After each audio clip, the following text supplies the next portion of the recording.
जय श्री कृष्ण। स्वागत है आप सभी का मेरे Hariom Sharma money tips YouTube channel पर।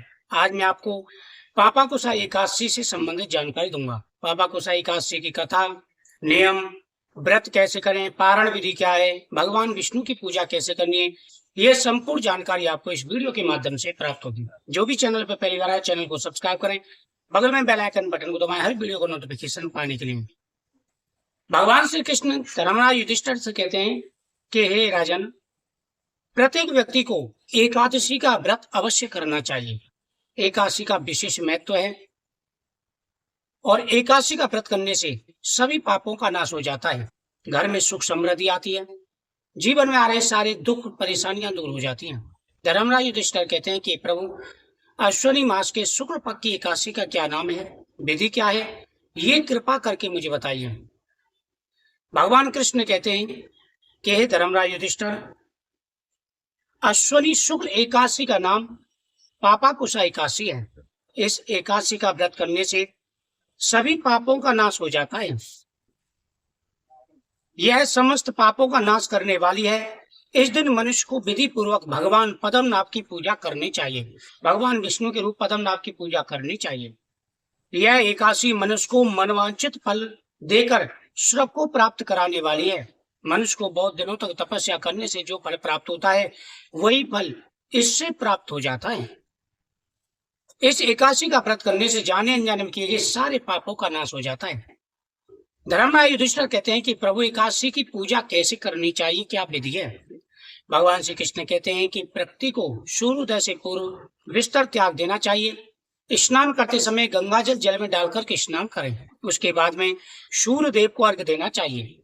फिर उसके बाद भगवान विष्णु को स्नान कराएं। स्नान कराने के बाद में वस्त्र पहनाएं, चंदन का टीका लगाएं, उनके सामने फल फूलमाला अर्पित करें, नैवेद्य अर्पण करें जो व्रत का हो, और भगवान के सामने दीपक जला करके एकादशी की कथा का श्रवण करना चाहिए। इस एकादशी का व्रत करने से सभी पापों का नाश हो जाता है। मनुष्य को बहुत दिनों तक तपस्या करने से जो फल प्राप्त होता है, वह फल इस एकादशी के व्रत मात्र से प्राप्त हो जाता है। मोहवश जो अनेक पाप करते हैं परंतु हरि को नमस्कार करते हैं, वे नरक में नहीं जाते। विष्णु के नाम के कीर्तन मात्र से संसार में सब तीर्थों के पुण्य का फल प्राप्त हो जाता है।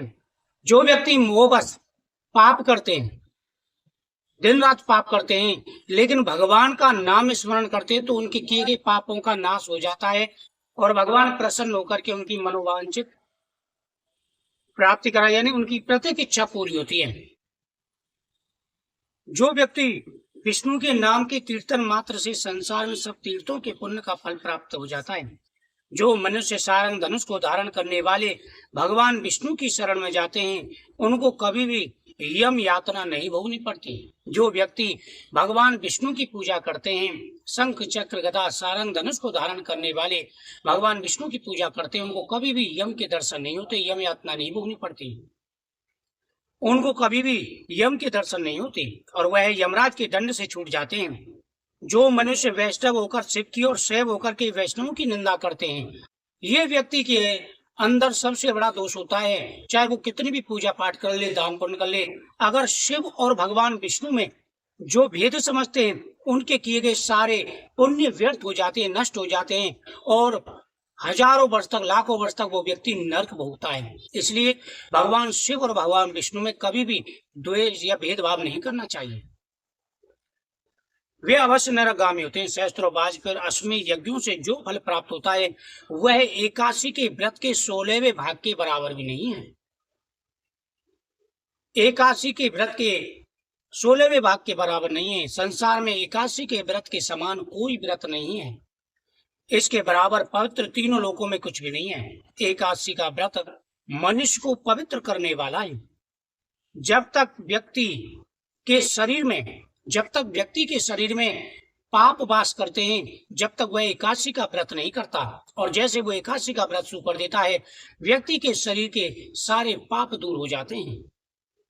यह एकादशी स्वर्ग, मोक्ष, धन, सुंदरता, आरोग्यता सभी को देने वाली है। जो व्यक्ति नियम पूर्वक एकादशी का व्रत करते हैं, उनके सभी कार्य सिद्ध हो जाते हैं। एकादशी के व्रत के बराबर गंगा, गया, काशी, कुरुक्षेत्र और पुष्कर भी पुण्यवान नहीं है। हरिवासर करने से सहज में मनुष्य विष्णु पद को प्राप्त कर लेता है।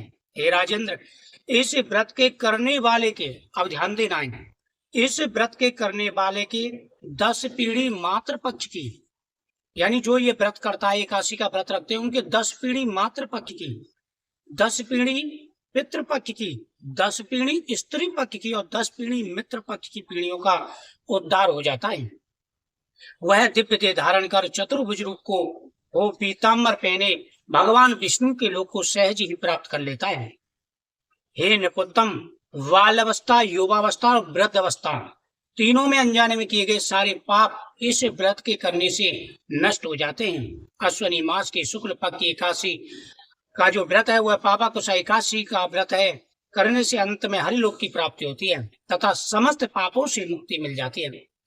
व्रत में 8 दान महा कहे गए हैं, जिन्हें अष्ट महादान कहा जाता है। सोने का दान, सोने का दान बहुत ही शुभ अवश्य करना चाहिए।